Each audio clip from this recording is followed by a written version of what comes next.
ಎಲ್ಲಾ ಹಾನಿಯಿಂದ ಕೂದಲನ್ನು ರಕ್ಷಿಸುತ್ತೆ. ಬರೀ Amrit noni reach root premium hair oil.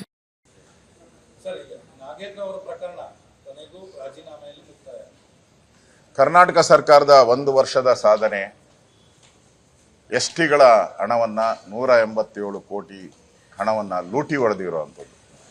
ಅದು ಚೆಕ್ ಮುಖಾಂತರ. ಅದು ಇಲ್ಲಿರೋ ಕರ್ನಾಟಕ ಕಾಂಗ್ರೆಸ್ ಸರ್ಕಾರ, ಹೈದರಾಬಾದಲ್ಲಿರೋ ಕಾಂಗ್ರೆಸ್ ಸರ್ಕಾರ, ಇವೆರಡು ಒಳ್ಳೆ ಲಿಂಕ್ ಇಟ್ಕೊಂಡು ಇದು ಪೂರ್ತಿ ಹಣನ ಎಲ್ಲೆಲ್ಲಿ ಹೋಗಿದೆ, ಯಾವ್ಯಾವ ರಾಜ್ಯಕ್ಕೆ ಹೋಗಿದೆ,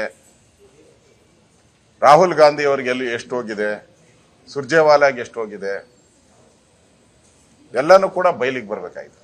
ನನಗೆ ಅನ್ಸುತ್ತೆ ಪಾಪ ನಾಗೇಂದ್ರ ಪಾಪದ ಈ ವ್ಯಕ್ತಿ, ಅವನು ಕಡಿಮೆ ದುಡ್ಡು ತಗೊಂಡಿರೋದು, ಜಾಸ್ತಿ ದುಡ್ಡು ತಗೊಂಡಿರೋದು ಮುಖ್ಯಮಂತ್ರಿ ಅವ್ರ ಟೀಮು. ಯಾಕಂದ್ರೆ ಫೈನಾನ್ಸ್ ಮಿನಿಸ್ಟರ್ ಬರುವಂಥದ್ದು ಮುಖ್ಯಮಂತ್ರಿಗಳ ಅಡಿಯಲ್ಲಿ.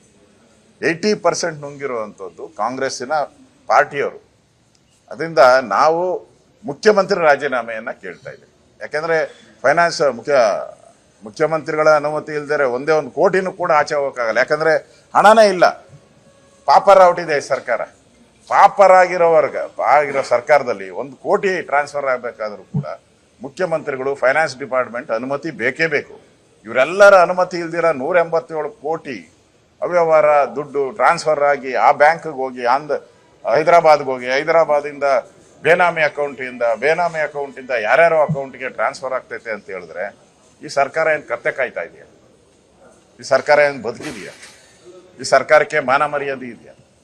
ಇಷ್ಟು ದಲಿತರ 1 ವರ್ಷದ ಸಾಧನೆ ಮಾಡ್ಲಿ ನೋಡೋಣ. ಇವರು 1 ವರ್ಷದ ಸಾಧನೆ ಏನೋ ಮಾಡ್ತೀನಿ ಅಂತಾರಲ್ಲ, ಮಾಡ್ಲಿ.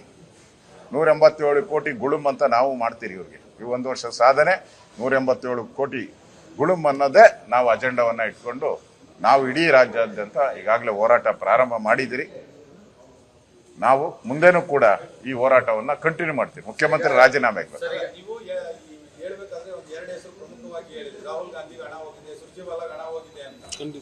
ಗಂಭೀರ ಆರೋಪ.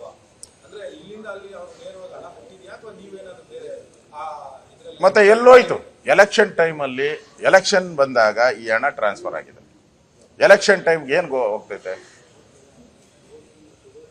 ಟ್ರಾನ್ಸ್ಫರ್ ಆಗಿರೋದು ಅದಕ್ಕೆ. ಇಲ್ಲ ಅಂದ್ರೆ ಏನು ಬ್ಲಾಕ್ ಅಲ್ಲಿ ತಗೊಂಡಲ್ಲ, ವೈಟ್ ಅಲ್ಲೇ ಲಂಚ ಹೊಡೆದವ್ರ. ಇದು ಸ್ಪೆಷಲ್ ಕೇಸ್. ಇದು ಬ್ಲಾಕ್ ಅಲ್ಲಿ ಲಂಚ ಹೊಡೆದಿರೋದಲ್ಲ, ವೈಟ್ ಅಲ್ಲಿ ಲಂಚ ಹೊಡೆದಿರೋದ್ರಿಂದ ಅದು ಆ ಮನುಷ್ಯ ಪಾಪಿ. ಅವನು ಸಾಯ್ಲಿಲ್ಲ ಅಂದ್ರೆ ಪಾಪದ ಮನುಷ್ಯ, ಅವನು ಅನ್ಯಾಯದ ಮನುಷ್ಯ, ಪಾಪದ ಮನುಷ್ಯ. ಪಾಪ ಅಯ್ಯೋ ಅನ್ಸ್ತೈತೆ ಅವ್ರ ಕುಟುಂಬ ನೋಡಿದ್ರೆ. ಕರುಣೆ. ಅವ್ರ ಮನೆಗೆ ಹೋಗಿದ್ದೆ ನಾನು, ಬಹಳ ಕಣ್ಣೀರು ಬರ್ತೈತೆ. ಆ ಪಾಪದ ಮನುಷ್ಯ ಅವನು ಸತ್ತೋಟ. ಅವನ್ ಭಯ ಬಿದ್ದು ಈ ಅಕ್ರಮಗಳೆಲ್ಲ ಹಿಂಗಾಗಿದೆ ಅಂತ 6 ಪೇಜ್ ಬರೆದಿದ್ದಾರೆ ಅದರಲ್ಲಿ. ಮತ್ತೆ ನನಗೆ ಒತ್ತಡ ಹಾಕಿದ್ರು, ಸರ್ಕಾರದ ಕಡೆಯಿಂದ ಒತ್ತಡ ಹಾಕಿದ್ರು, ಮಂತ್ರಿ ಕಡೆಯಿಂದ ಒತ್ತಡ ಹಾಕಿದ್ರು ಅಂತಾನೆ ಬರೆದಿದ್ದಾರೆ. ಅದರಿಂದ ಸರ್ಕಾರ ಮಂತ್ರಿ ಅಂದ್ರೆ ಯಾರು? ಸಿದ್ದರಾಮಯ್ಯನವ್ರ ಸರ್ಕಾರ. ಅದರಿಂದ ಇದು ಏನು ಇಲ್ಲೇ ಆಗಿಲ್ಲ. ನನ್ಗೆ ಗೊತ್ತಿರೋ ಪ್ರಕಾರ ಗೋವಾದಲ್ಲಿ ಒಂದು ಡೀಲ್ ಆಗಿದೆ ಅಂತ. ಇವರೆಲ್ಲ ಗೋವಾದಲ್ಲಿ ಹೋಗಿ ಗೋವಾದಲ್ಲಿ ಸೇರಿ ಅಲ್ಲಿ ಡೀಲ್ ಮಾಡಿ ಇದಕ್ಕೆ ದಾಖಲೆಗಳ ರೆಡಿ ಮಾಡಕ್ಕೆ. ಈಗ ಟ್ರಾನ್ಸ್ಫರ್ ಆಗಿದೆಯಲ್ಲ 80 ಕೋಟಿ, ಆ 80 ಕೋಟಿಗೆ ದಾಖಲೆಗಳು ಹೆಂಗ್ ರೆಡಿ ಮಾಡೋದು, ಅದಕ್ಕೆ ಬಿಲ್ ರೆಡಿ ಮಾಡೋಕ್ಕೂ ಅವನ ಮೇಲೆ ಒತ್ತಡ ಹಾಕಿದ್ದಾರೆ. ಆ ಬಿಲ್ ರೆಡಿ ಮಾಡಕ್ಕೆ ನನ್ಗೆ ಗೊತ್ತಿರೋ ಪ್ರಕಾರ ಗೋವಾದಲ್ಲಿ ಅಂತ ಮಾಹಿತಿ ನನಗೆ. ಆ ರೆಡಿ ಮಾಡಕ್ಕೆ ಇವನು ಒಪ್ಪದೇ ಇದ್ದಿದ್ದಾಗ ಇವನು ಸೂಸೈಡ್ ಮಾಡ್ಕೊಂಡಿರೋದು ಅಂತ ನನಗಿರೋಂಥ ಮಾಹಿತಿ. ಇನ್ನಷ್ಟು ಮಾಹಿತಿಗಳು ಬರ್ತಾ ಇದೆ. ಈಗ ತನಿಖೆ ಆಗಲಿ, CBI ತನಿಖೆ ನಡೀತಾ ಇದೆಯಲ್ಲ. ನಾನು ಸರ್ಕಾರಕ್ಕೆ ಆಗ್ರಹ ಮಾಡ್ತಾ ಇದ್ದೀನಿ, ನೋಡಿ ಗೌರವವಾಗಿ ರಾಜೀನಾಮೆ ಆಯಿತು, CBI ತನಿಖೆ ಈಗ ನಡೀತಾ ಇದೆ, ಅದರಲ್ಲೇನು ಕೈ ಆಡ್ಸಕ್ಕೆ ಹೋಗಬೇಡಿ. ಪೂರ್ತಿ ತನಿಖೆಯನ್ನ CBIಗೆ ಕೊಟ್ಟು, ನೀವು ಅಪರಾಧಿಗಳಲ್ಲ, ಇಲ್ಲಿ ನಾಗೇಂದ್ರ ಮಾತ್ರ ಹಣ ತಿಂದಿರೋದು, ನಾವ್ಯಾರು ತಿಂದಿಲ್ಲ ಅನ್ನೋದು ಪ್ರೂವ್ ಮಾಡಬೇಕು. ಒಂದು ಇಲ್ಲ, ಈ ಹಣ ಯಾವ್ಯಾವ ರಾಜ್ಯಕ್ಕೆ ಹೋಗಿದೆ, ಯಾವ್ಯಾವ ಚುನಾವಣೆಗೆ ಹೋಗಿದೆ, ದೇಶವ್ಯಾಪಿ ಎಲ್ಲೆಲ್ಲಿ ಹೋಗಿದೆ, ಇದು ತನಿಖೆ ಆಗಬೇಕು.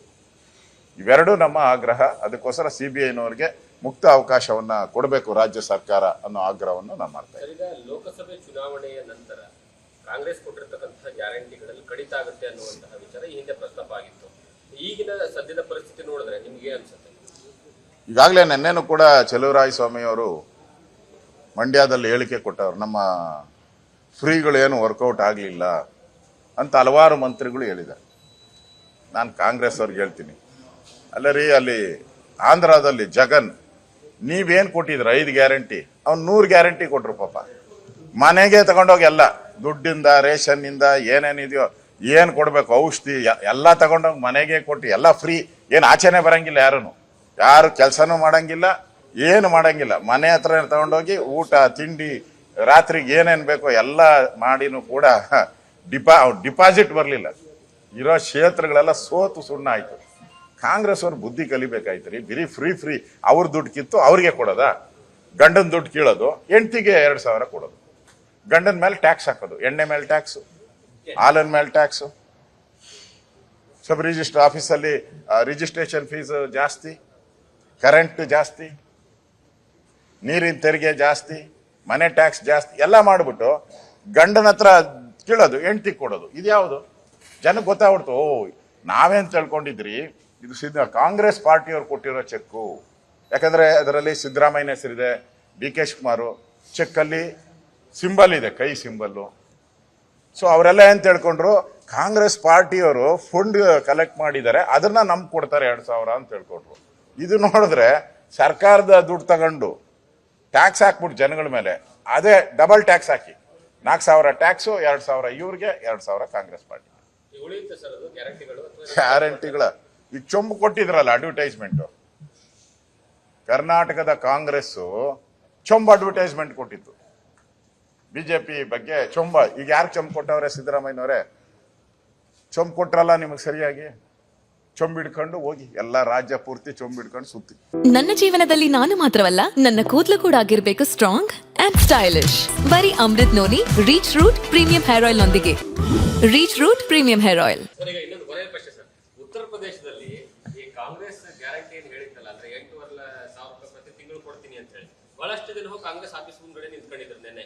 ಅಲ್ಲ, ಇಡೀ ಬೆಂಗಳೂರಲ್ಲೂ ನಿಂತ್ಕೊಂಡಿದ್ದಾರೆ, ಎಲ್ಲ ಪೋಸ್ಟ್ ಆಫೀಸ್ ಮುಂದೆ ಲಕ್ಷ ಕೊಡ್ತೀನಿ ಅಂತ ಹೇಳ್ಬಿಟ್ಟಿದ್ದಾರೆ. ನಾನು ಹೇಳ್ತಾ ಇದ್ದೀನಿ ರಾಜ್ಯದ ಜನತೆಗೆ, ದಯವಿಟ್ಟು ಕಾಂಗ್ರೆಸ್ ಆಫೀಸ್ ಹತ್ರ ಹೋಗಿ, ಅವ್ರು ಚೆಕ್ ಕೊಟ್ಟಿದ್ರಲ್ಲ 1 ಲಕ್ಷ ಕೊಡ್ತೀನಿ ಅಂತ, ಕಾಂಗ್ರೆಸ್ ಪಾರ್ಟಿ ಕೊಟ್ಟಿದ್ದು, ಅವರು ಕಾಂಗ್ರೆಸ್ಸಿನ ಸಿಂಬಲ್ ಹಾಕಿ ಕೊಟ್ಟಿದ್ದಾರೆ. ಅದಕ್ಕೆ ಕೊಡ್ತಾರೆ ಈಗ ಎಲ್ಲರೂ. 1 ಲಕ್ಷ ಕೊಡ್ತೀನಿ ಅಂತ ಹೇಳಿದಾರಲ್ಲ, 1 ಲಕ್ಷ ಕೊಡ್ತಾರೆ ನೋಡಿ. ಹಾ, ಕಾಂಗ್ರೆಸ್ ಈಗ ಚೆಕ್ ಕೊಟ್ಟಿದ್ದಾರಲ್ಲ, ಚೆಕ್ ಬೋಗಸ್ ಆತತೆ. ಇಲ್ಲ, ಕಾಂಗ್ರೆಸ್ ಪಾರ್ಟಿ ಬೋಗಸ್ ಆಗ್ಬಿಡ್ತತೆ. ಈ ಕಾಂಗ್ರೆಸ್ ಅವ್ರು ಕೊಟ್ಟಿಲ್ಲ ಅಂದ್ರೆ ಬೋಗಸ್ ಕಾಂಗ್ರೆಸ್ ಆಗೋತತೆ. ಅವ್ರಿಗೆ ಮಾನ ಮರ್ಯಾದೆ ಇದ್ರೆ ಬೋಗಸ್ ಕಾಂಗ್ರೆಸ್ ಅಲ್ಲ, ಇದು ಒರಿಜಿನಲ್ ಕಾಂಗ್ರೆಸ್ಸು. 120 ವರ್ಷದ ಕಾಂಗ್ರೆಸ್ ಅಂತ ತೋರಿಸ್ಬೇಕಾದ್ರೆ ಆ ಚೆಕ್ನೆಲ್ಲ ಅವ್ರು ಕ್ಯಾಶ್ ಮಾಡ್ಕೊಡ್ಬೇಕೀಗ. ಇಲ್ಲ ಅಂದ್ರೆ ಈ ಬೋಗಸ್ ಅಂತ ಜನನೇ ಬೀದಿಗಿಳಿದು ಇವ್ರ ಮೇಲೆ ದಾಳಿ ಮಾಡೋ ಅಂಥದ್ದು ಆಗ್ತೈತೆ. ಅದಕ್ಕೆ ಬೇಡ. ನೀವೇನು ಕೊಟ್ಟಿದ್ರೆ, ಯಾರ್ಯಾರಿಗೆ ಚೆಕ್ ಕೊಟ್ಟಿದ್ದೀರಾ ಕಾಂಗ್ರೆಸ್ ಪಾರ್ಟಿ, ದಯವಿಟ್ಟು ಅವ್ರು ಯಾರು ಕೊಟ್ಬಿಡಿ ದುಡ್ಡು. ಅಟ್ಲೀಸ್ಟ್ ಒಂದ್ಸರಿ ಆದರೂ ಕೊಟ್ಬಿಡಿ, ಮುಂದೆ ಕೊಡೋದು ಬೇಡ. 1 ವರ್ಷ ಆದರೂ ಕೊಟ್ಬಿಡಿ ಅವ್ರಿಗೆ. 1 ಲಕ್ಷ ಎಲ್ಲರ ಅಕೌಂಟ್ಗೂ 1 ಲಕ್ಷ ಚೆಕ್ ತಗೊಂಡು, ಯಾರ್ಯಾರು ಚೆಕ್ ಕೊಟ್ಟಿದ್ರು ಆ ಚೆಕ್ಗೆ ವಾಪಸ್ ಇಸ್ಕೊಂಡು ಅವ್ರಿಗೆ ಕ್ಯಾಶ್ ಕೊಟ್ಬಿಡಿ. ಇಲ್ಲ ಅಂದ್ರೆ ರಾಜ್ಯದ ಜನ ಇದೇ ದೊಡ್ಡ ವಿಚಾರ ಆಗ್ತೈತೆ ಮುಂದೆ ಎಲ್ಲ ಚುನಾವಣೆಗಳಲ್ಲೂ. ಅದರಿಂದ ನಾನು ಹೇಳ್ತಾ ಇದ್ದೀನಿ, ಕಾಂಗ್ರೆಸ್ ಪಾರ್ಟಿ ಮರ್ಯಾದೆ ಉಳಿಸ್ಕೋಬೇಕಾದ್ರೆ ಆ ಚೆಕ್ಗೆಲ್ಲ ಕ್ಯಾಶ್ ಮಾಡ್ಕೊಡಿ. ಅನುಕ್ಷಣದ ಸುದ್ದಿಗಳಿಗಾಗಿ ವಿಸ್ತಾರ ನ್ಯೂಸ್ ಯೂಟ್ಯೂಬ್ ಚಾನೆಲ್ ಸಬ್ಸ್ಕ್ರೈಬ್ ಮಾಡಿ. ಹೊಸ ಸುದ್ದಿಗಳ ನೋಟಿಫಿಕೇಶನ್ಗಾಗಿ ಬೆಲ್ ಐಕಾನ್ ಕ್ಲಿಕ್ ಮಾಡಿ. ಲೇಟೆಸ್ಟ್ ಅಪ್ಡೇಟ್ಸ್ಗಾಗಿ www.vistaranews.com ವೆಬ್ಸೈಟ್ಗೆ ವಿಸಿಟ್ ಮಾಡಿ. ಅಂಗೈಯಲ್ಲೇ ಜಗತ್ತಿನ ಸುದ್ದಿ ತಿಳಿಯಲು ವಿಸ್ತಾರ ನ್ಯೂಸ್ ಕನ್ನಡ ಆಪ್ ಡೌನ್ಲೋಡ್ ಮಾಡಿ.